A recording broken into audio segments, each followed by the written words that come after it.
Welcome to Spacebar Mindful Pauses for Conscious Conversations. My name is Yvette, and I am the daughter. And I am Linda, and I am the mom.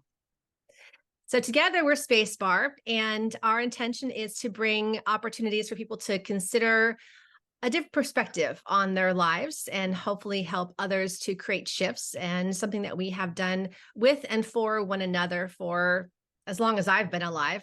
And that's a really good thing.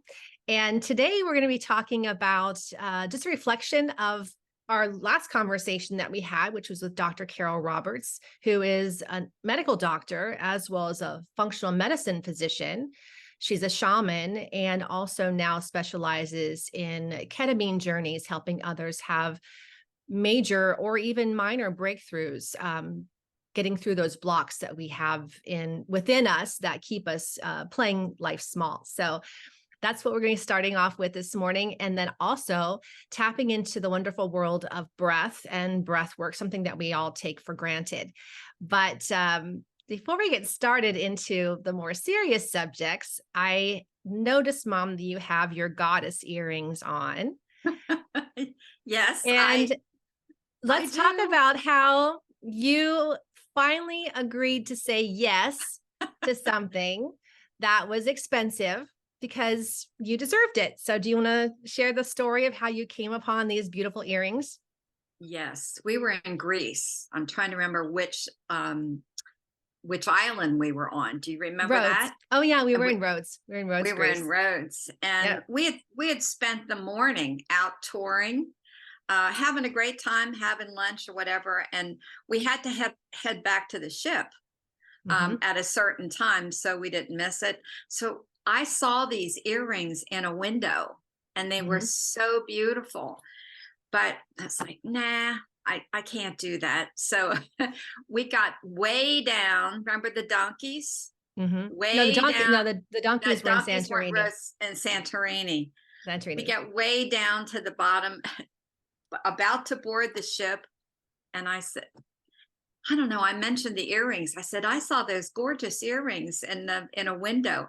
You said, well, why didn't you buy them? I said, they're expensive. They're 18 karat gold.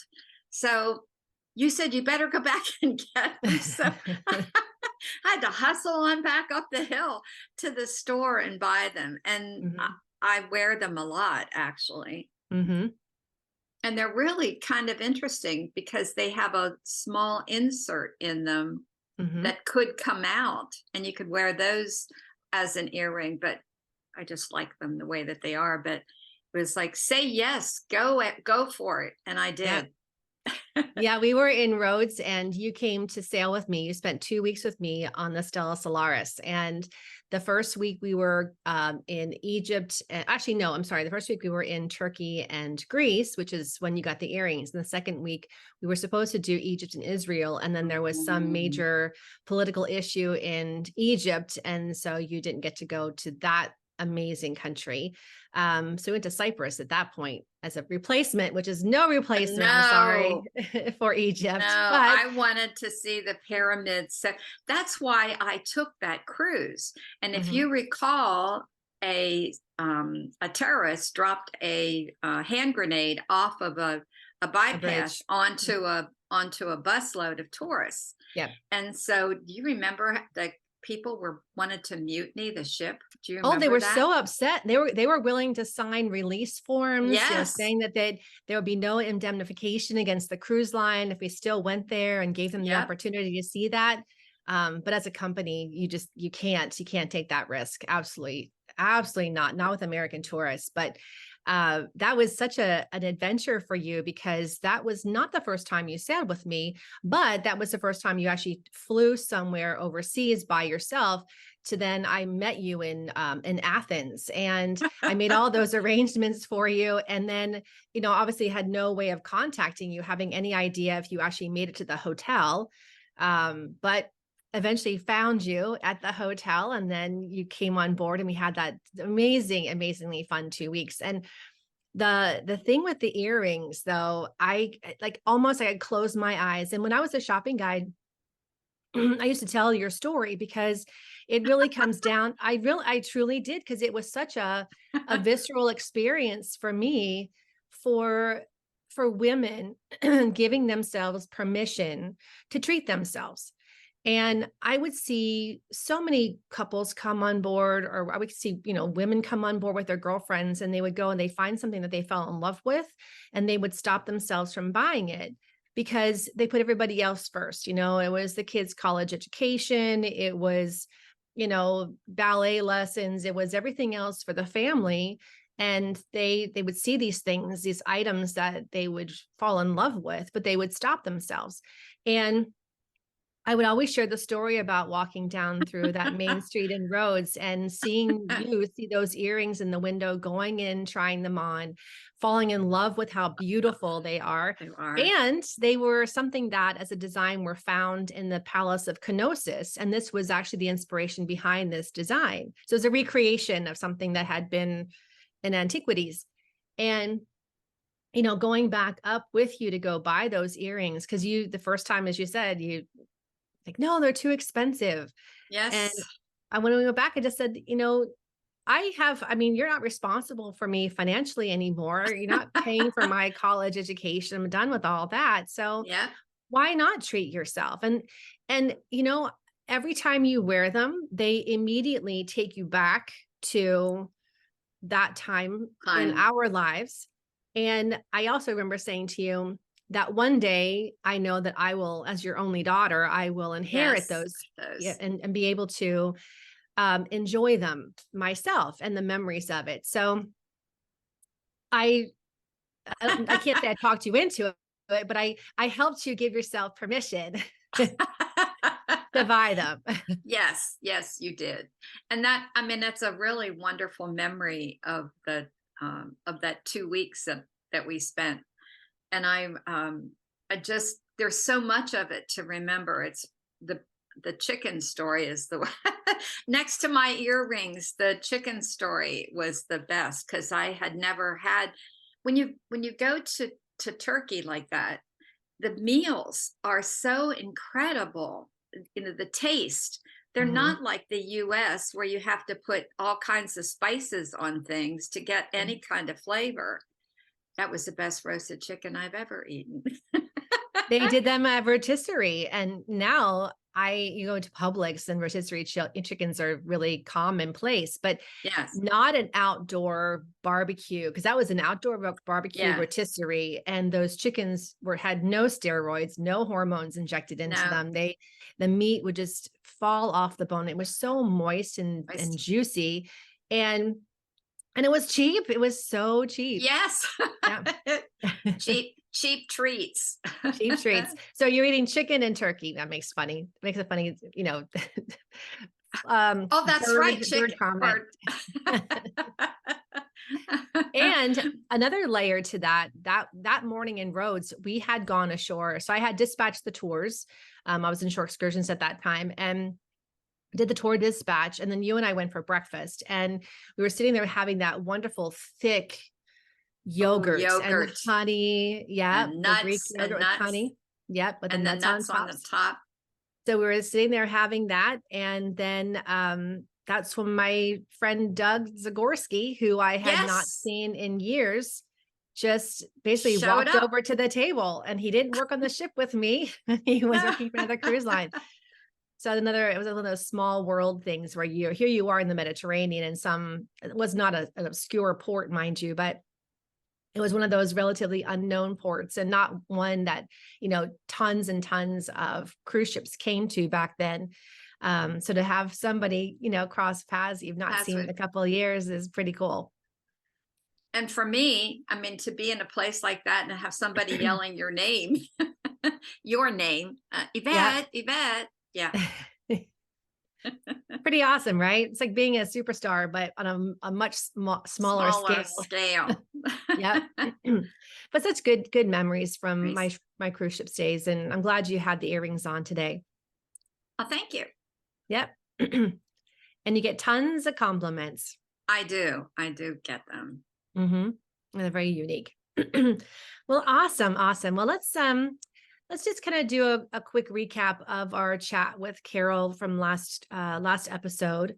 And Hmm. she was on, if someone's just tuning in as a listener now, you might want to go back and listen to it, because we invited Carol to be on with us to talk about ketamine journeys and how helpful they can be for people, no matter what level of trauma that you've experienced. And we've all experienced trauma in some way, shape, or form. Definitely. And as I have come to learn over all the studying that I've done, is trauma is subjective, not objective. So what might be traumatic to you may not be traumatic to me. And that's, qualitative and quantitative, basically, because can have a lot of it, or, a small amount of it. But either way, it does influence the choices that we make today.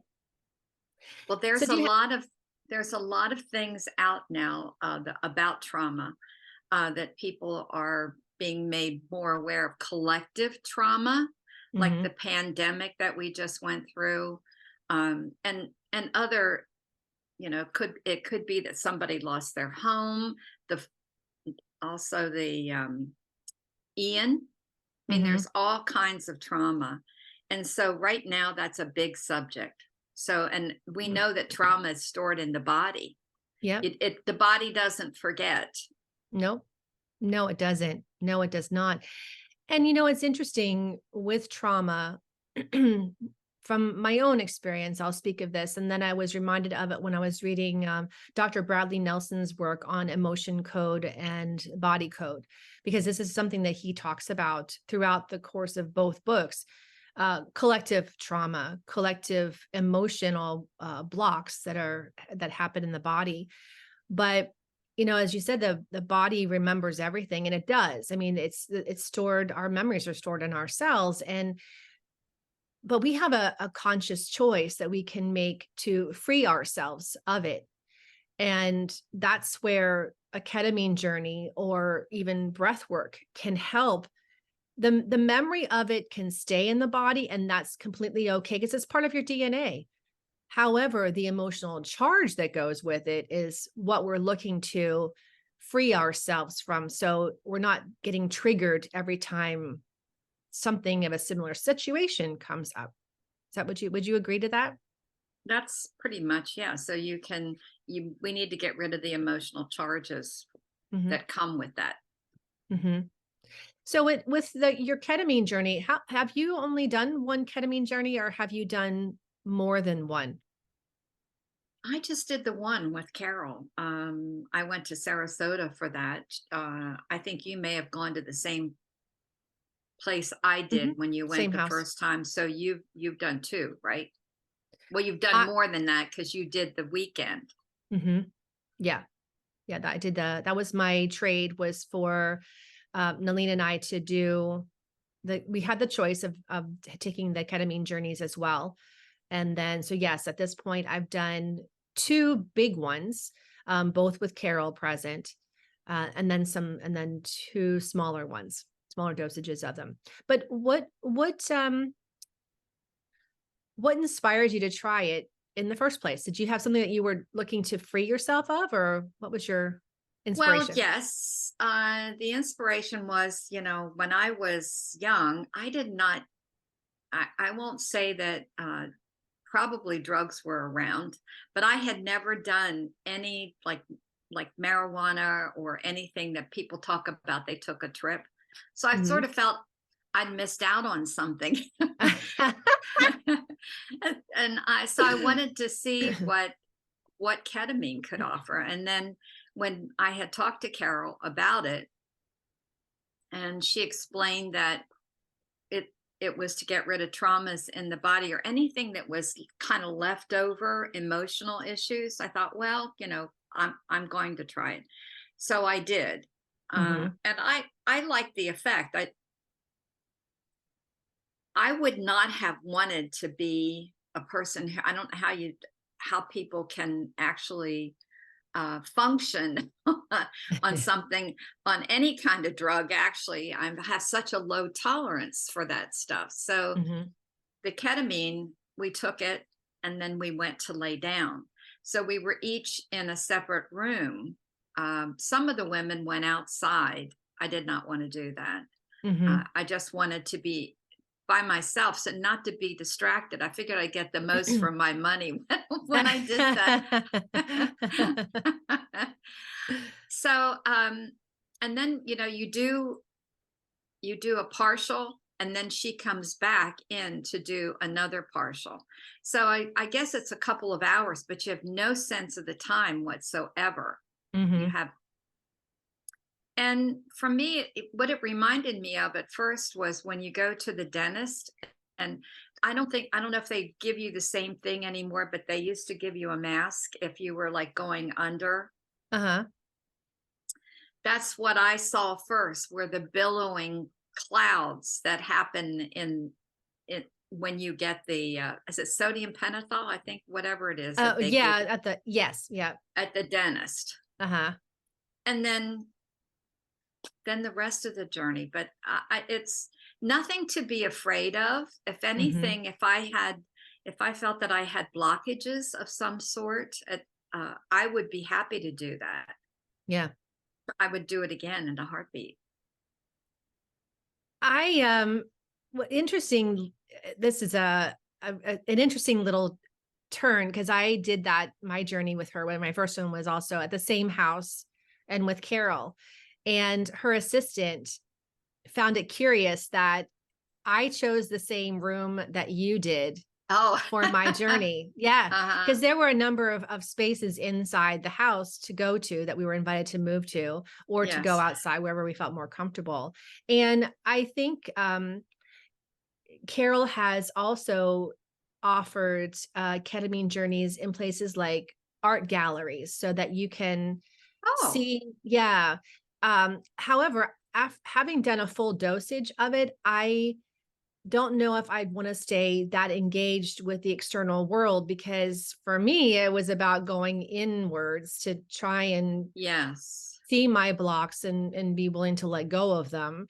And I don't know if I'd have that same experience if I was in a public space with, watching, or, walking on an art gallery. And funny enough, so when you went, you drank it, you drank the ketamine, Yeah. and then she came in and you drank the second half, correct? Yes. Yes. Okay.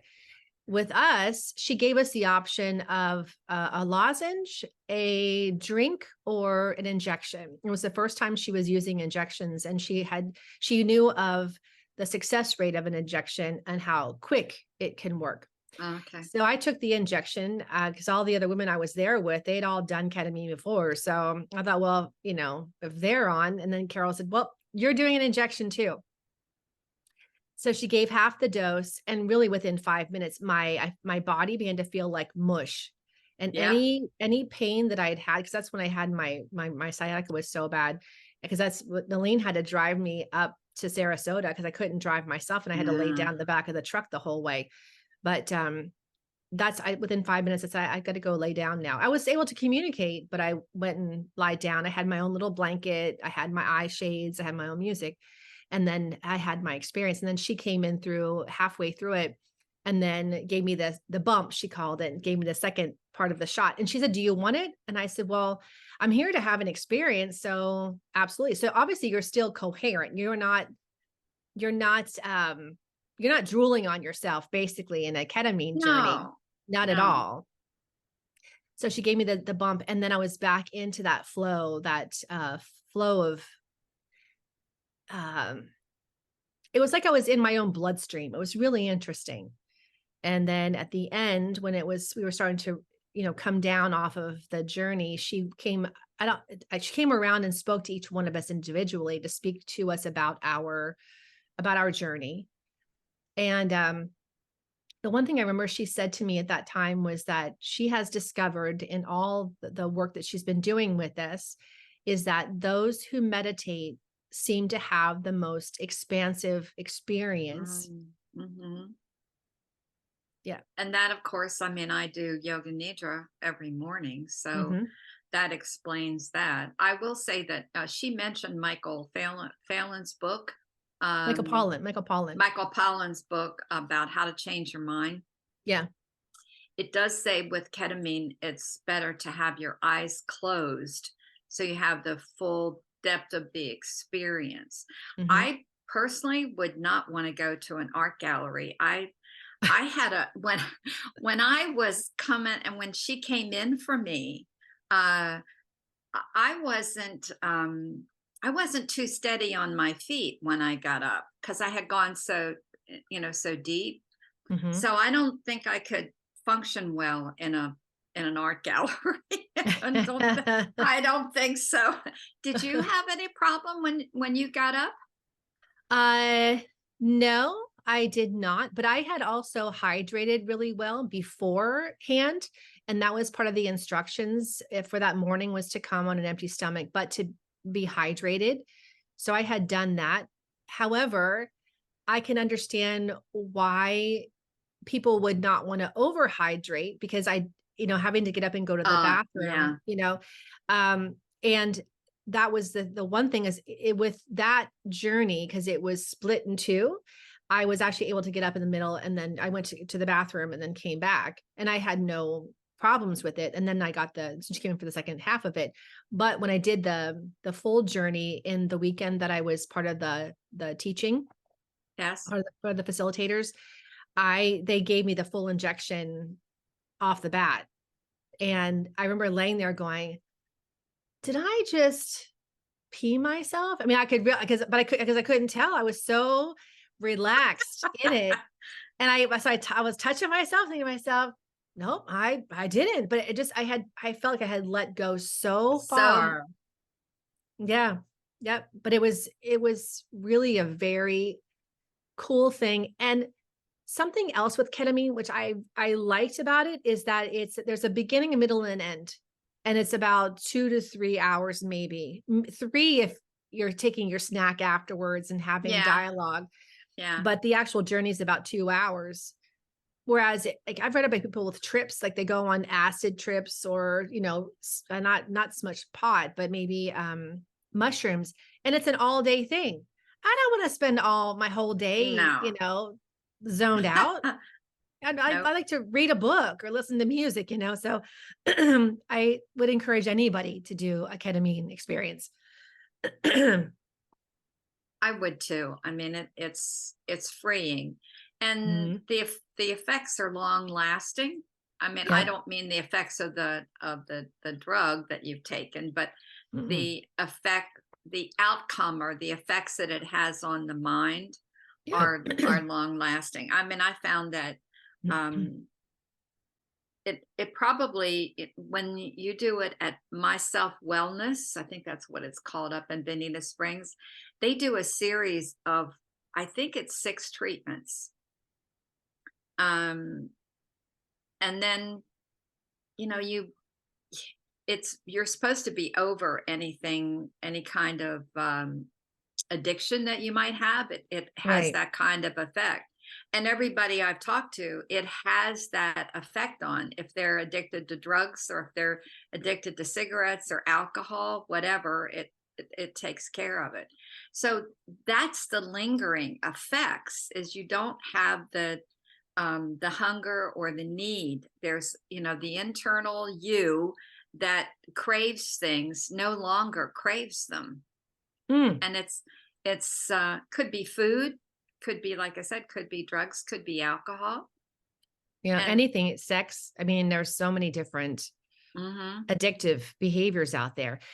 It's interesting that you say that with releasing, because you had mentioned that the gentleman who started this business up in Bonita, he had been overweight and he did ketamine, and since then he's released his addictive behaviors wrapped around food, and he's lost a tremendous amount of weight.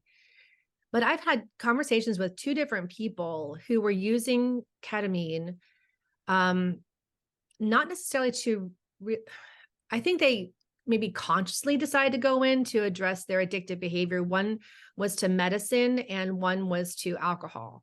And neither one of them had success with it. And, but both of them are, one's male, one's female. So I can't say it's gender related. but neither one had any form of breakthrough. And this is interesting because both of them said, and they don't know each other. These are completely separate people, but they both said that they spent their time in their heads analyzing their experience While they were having it. while they were in their Oh, experiences. well, Yeah. that may be, I mean, you have just have to let go.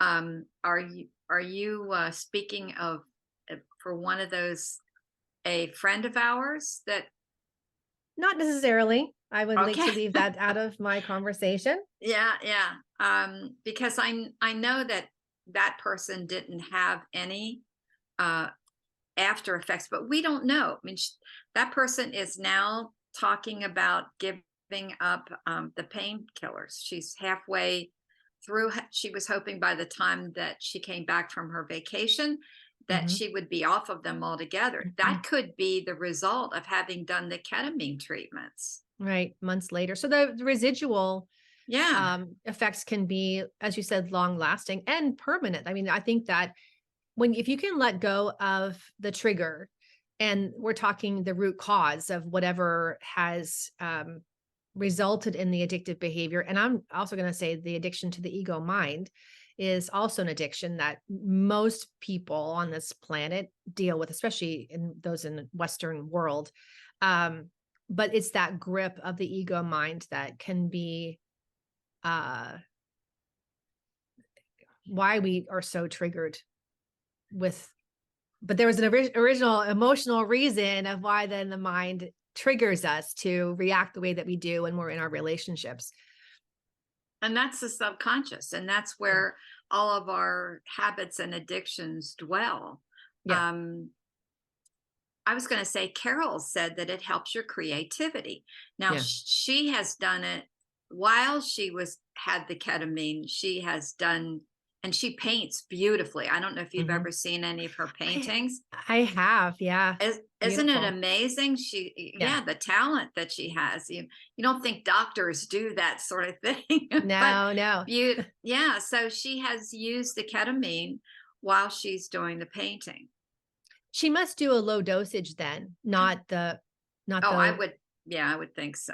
because the full dosage for us was 150 milligrams. I think that's the right term, but was 150. That was the full dose. And when we did the weekend, so I taught in the mornings. I taught yoga nidra in the mornings, and some breath work for the people who were there and who were all doctors. They were all medical doctors. And you want to Oh, talk okay. about how, yeah, that their intention with this retreat was to educate physicians and psychotherapists Oh, and okay. psychiatrists on the benefit of ketamine for helping people have breakthroughs. So they're not spending 10, 15 years they don't have Therapy. clients in therapy with the same issue. They helping their clients break through.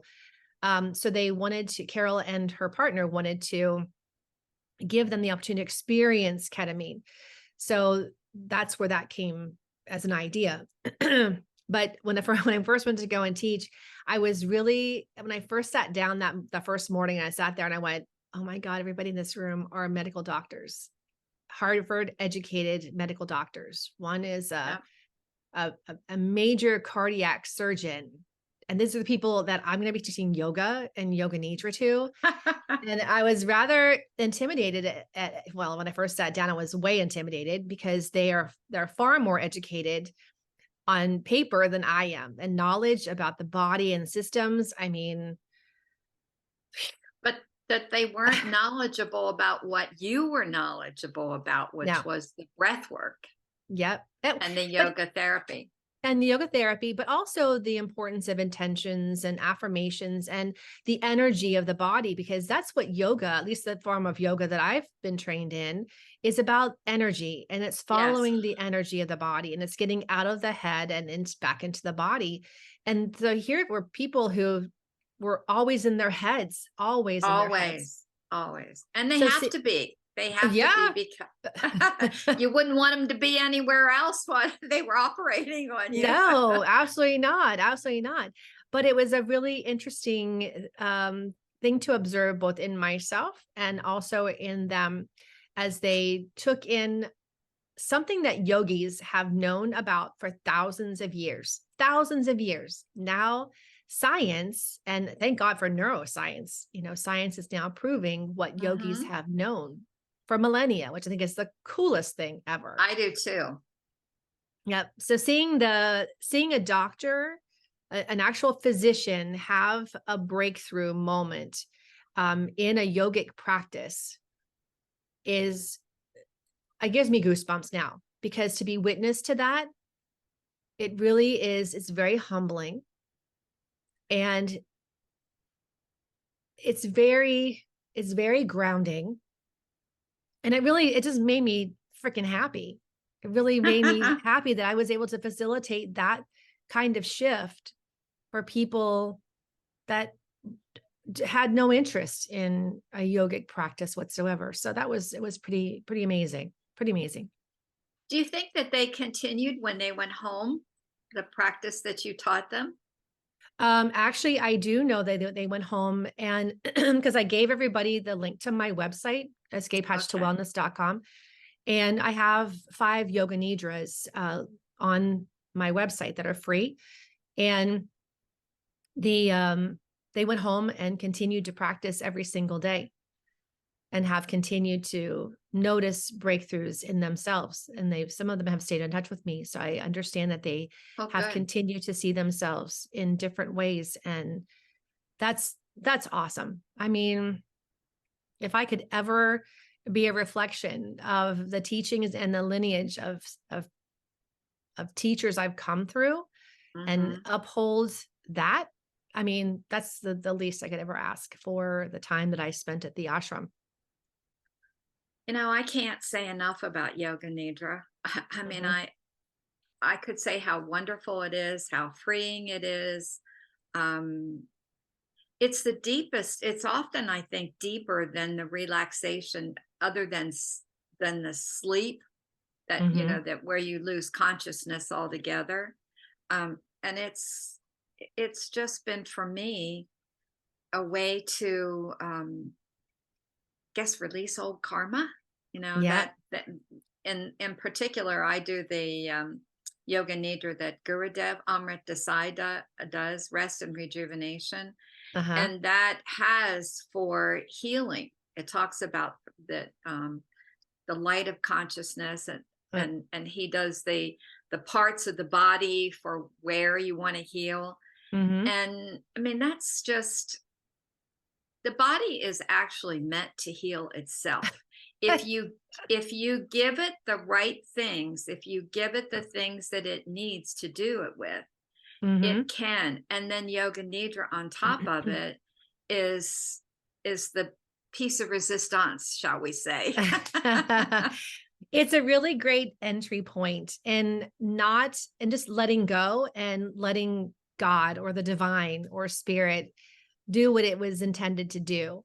Yes. And it's a doorway. It's definitely a doorway. And it's like you have in your life, you have climbed these mountains, you've had all these challenges in your life, you've got kids, you've got your job, you've got your extracurricular activities, you've got your friends, you have all this stuff going on. You've climbed this mountain, and then you get to the top of the mountain and you're there to appreciate the view, but you're so worried about getting back down that you get distracted, right? But then Hmm. when you climb that mountain and then you go in the doorway to the inner world of the mountain, and you come down this spiral staircase all the way down through in that journey of yoga nidra, because you go down and then you are brought back up. Back But up.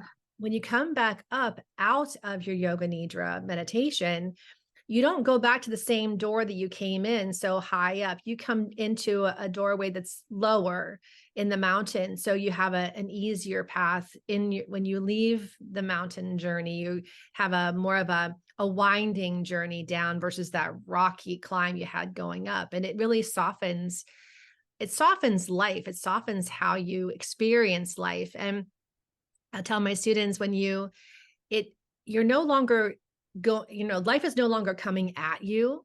You are stepping forward into life, into your life with grace, with contentment. I mean, there's so many things you come back out of it with. And it's, I think we're going to have to invite Kamini on to talk about yoga Oh, nidra. yes, please, Yeah. please, please. That's And who we'll we see if learned from. yeah, Kamini and Gurudev funny because that rest and rejuvenation CD that you listened to, I mean, he did that, 30 years ago. I don't know if it's quite that long ago, but you've been listening to his CD for a long For time. more than 20 years, I'd Eh, listen to that.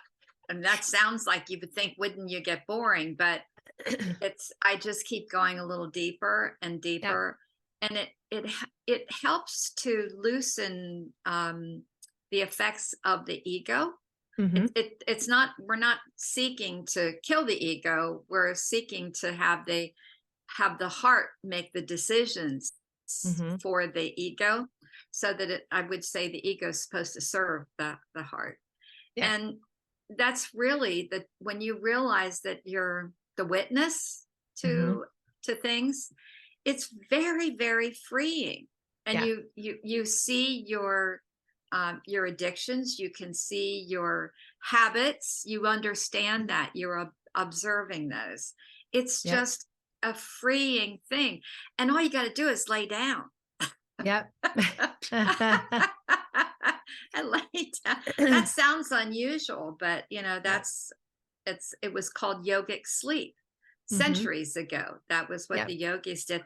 And as I recall, I can't remember whose book I was reading, but they talked about having to go into, they had a spiritual teacher, and he said, if you ever come into the room and it seems as though I'm dead, do not shake me, do not move me, just leave me, because they go so far, they have no heartbeat. I mean, Hmm.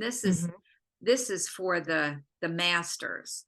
Yep. But yeah, so that was centuries ago. That's what it was intended for. They would leave their bodies, but Hmm. we don't. At least I don't have ever gotten to that point. So Samadhi, they call it. samadhi, Only it's a yes, temporary samadhi, not the temporaries, not the not a permanent one. Yeah. I had read, there's a number of books out on Yoga Nidra. The original one, which is still my favorite to this day, is Satyananda's book on Yoga Nidra. It's the blue book. That's what we Oh, I refer to have it that as. one. Yes, yes. And then Kamini wrote her book on Yoga Nidra. And then there's Tracy Stanley, who Tracy, I like her. she came from she teaches what she calls radiant rest instead of calling it yoga nidra. And she came from, I think it's Rod Stryker's school of yoga Oh, nidra. is that who it is? I have Yeah. listened to him. I've Mhm. listened to one of his yoga nidras. Yeah, Yes. that's so she came through his school. And I know when I did my training back in 2012, at that time there were only 4 schools of yoga nidra in the entire world. There was only 4 schools in the entire world that certified teachers to become facilitators of yoga nidra, and the Amrit Yoga Institute was one of them. There was a school in India. There was one up, I think, in Pennsylvania. Um, and then you also have, oh gosh, my mind just went blank because you have Richard Miller. Richard Richard Miller's Miller. work, which when I was at AYI, I had connected Gurudev with Richard Miller. I had called him. He's out in San Francisco, and he's the one who's been doing all that work with the U.S. Army and with all the soldiers coming back from war areas Hmm. with major PTSD. And that he was the one that was doing the tests with Yoga Nidra and helping to dissolve PTSD or help soldiers to be able to, manage their lives better.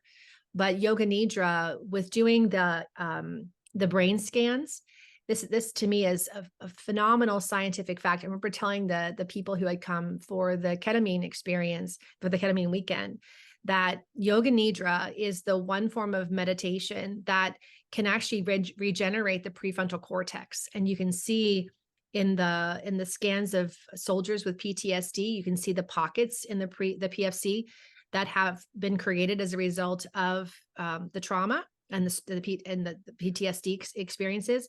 And then with a continual practice, I'm talking daily, not just once a week. You have to commit to it, but Right. you can see how the prefrontal cortex begins to regenerate and to fill those pockets again, which is where you make your executive function. I mean, then you recognize you're not under attack, that it's a snake or a stick. It's a stick, not the snake. I wonder if how effective that would be for people in the early stages of like dementia.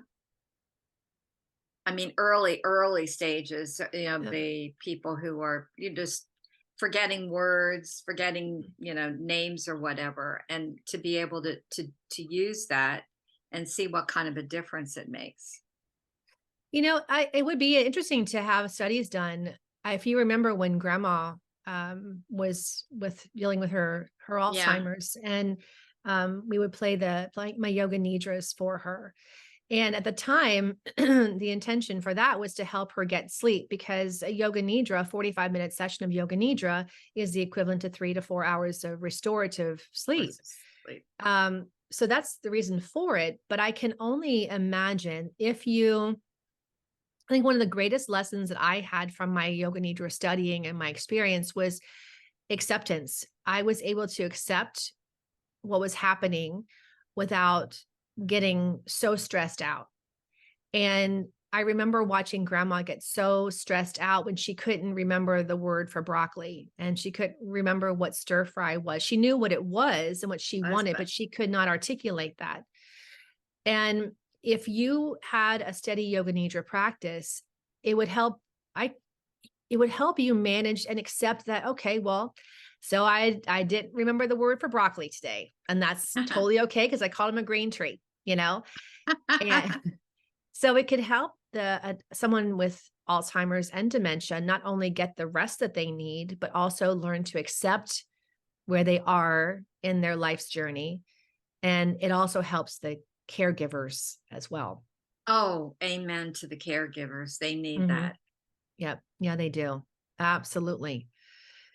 It's a beautiful path, and one that I cannot imagine my life not having it as a tool. But I also would stress how the change, I would say it's about a change, because when you first brought the CD home with a little Indian guy, Welcome to Yoga Yeah. Nidra, Yeah. I really enjoyed his meditations, and I would do them on the ship, and they helped me to relax. But as a cruise director, the minute you step out your door, you're back in it. Yeah. So it helps me get rest, but it was not undoing my reactive patterns. But when I was introduced to Yoga Nidra in the Amrit method in 2012, it was instantaneous that I felt the shift in the power of this as a practice. And I'm not saying that everybody has to have a live teacher or to go out and hire someone who is a yoga nidra, coach or teacher as a life coach. But at the same time, having a live teacher, it amplifies your experience and you understand why you are doing it. And it helps you to create intention, so you see the changes in yourself, and they're positive. There's nothing negative about it whatsoever. But having that live teacher it's like, being on steroids, it just amplifies the experience. Well, the intention is a really important part of that. And that little Indian guy, I don't think there was any intention that was Mm. there. I still have that CD, by the way. I do too. I do too. And actually, when Doodles, the day before when Lap of Love was coming, I put him up on the bed with me, and Oh, I played that. So we did yoga nidra together, like we always did I for so did. many years. Yeah. Oh my gosh, makes me He, want to cry. no, he loved Yeah. that. Yeah, he'd always come running Oh whenever my gosh. that little bell that he rang, Yep. welcome to Yoga Nidra. Yep. No matter where he was in the house, he would He come run, like, come wait for running me, wait for me. And he'd come running up the stairs, and upstairs. he would come and curl up in my armpit. and do the yoga nidra with me. And, people will say, if you've got pets, put them outside of your room. But at the same time, if your pets are used to sleeping with you, or they're going to be stressed out because the door's closed between you and them, let them come in. Let them do the experience with you, and they can benefit from it as well. Maybe we could try Sunny. Yeah, Bella will do yoga nidra. So if I Oh go yeah. into the bedroom to do yoga nidra in the afternoons, she'll come in. And even in the mornings, some mornings she'll come in and curl up by my head and do yoga nidra with us. So she's a yoga nidra kitty as well. I don't know if Sunny is or not. She's not. She's one that I have to put out because she prances around. She can't decide on what position she wants. She's on this leg, she's on that leg. So no, she stays out of the bedroom when I'm doing yoga nidra. I was asked by a gated community here in town to go and do a sunrise yoga nidra for the community through their fitness club. And I said, I'd be happy to do it, but where do you want to do it? And they said, well, we'll do it out on the lawn. And I said, are these people who've Mm, ever practiced even any kind of meditation or yoga nidra before? No. And I said, okay, so I'm going to suggest that we do it inside, whether it's in your gym, fitness center, a meeting room, whatever, but to do it inside or over by the pool, like where you could lay on a mhm. lounge chair, because some people don't want to lay on the ground. And also there's bugs. And Yeah. when I when I did my yoga nidra training, and this is what something is, it's a line in our yoga nidra script, which is allow outside distractions to pull you more deeply within. Yeah. Yeah. And I love that line because it was such a significant part of my own experience in training. But we were in the group that I was in, my breakout group, my cohort, we had our practice in the tent at AYI. And Oh so we yeah. had a small group with our facilitator, and we would take turns delivering yoga nidra. So, I mean, I was doing yoga nidra like 4 times a day. I mean, it was crazy. But Uh-huh. one of the days I was laying in the tent and it was windy, and you could hear the tent breathing. You could hear the noise of the tent, Yep. open it, oh, and then back. And then I had ants crawling on my arm. So that line really became hugely significant for me to help me go more deeply within and not let external distractions or even my thoughts, pull me out. So when they asked me about, teaching outside, I said, the whole distraction thing for the average person, it'll be a deterrent. So when you guys figure out where you want me to, teach, I'll be happy to come over, but at the same time, not outside in the grass. Nope. Nope. I don't want to, because someone's going to lay there and go, oh, there's that bug. Oh my God. Am I getting this? And what's crawling on me? What's touching me? It's too distracting. It Nope. is. Yeah. Especially for first timers. Yeah, For absolutely. newbies. Yes. Newbies. Well, we got into yoga nidra instead of breath work. Yeah. How'd we So do I, that? That's I, tip. I'm not sure. So we'll have to, we'll circle back about the breath work, because breath work actually is a major part of yoga nidra. Anyway, it's a step. And that's the one thing about the Amrit method of yoga nidra, the IM method, is because it's very structured, and it is, I don't mean rigid structure, but there is a pathway inwards. And it was as if when our school of yoga nidra came about, it was done with the Western mind in mind, and Mm, recognizing the steps to go inward were in a specific order because they understood how busy our minds were, or are, not were, they are. So, but breathwork is a vital part of a successful yoga nidra experience, in my opinion. well, it is. And you also mentioned that we were going to host one of our future podcasts with Carol What's her name? Lampman? Carol Lampman. Hmm. Yeah, Lampman. Carol's the one that we did our integral breath therapy training with up in Ovida, Florida. Mm-hmm. And that's breath work for trauma. So she will be joining us at a future date. So maybe we'll schedule. We'll circle back about breath work at another podcast and take it from there. But you know, what was I going to say about yoga nidra is one last thing. Um, Yoga nidra is a relatively unknown meditation practice. You've got TM, transcendental meditation, which has become much more famous than yoga nidra. But I remember reading a long while ago, is when the yogis first came to the United States, into America in the mid to late 1800s. They came with yoga nidra, but when they saw the madness of the industrialized mind, Mm-hmm. they thought, well, we'll just start with yoga and not worry about yoga nidra, because they didn't think that our minds could handle it. And we've only gotten more and more industrialized, and our minds have gotten busier. So anytime you can try yoga nidra, give it a shot.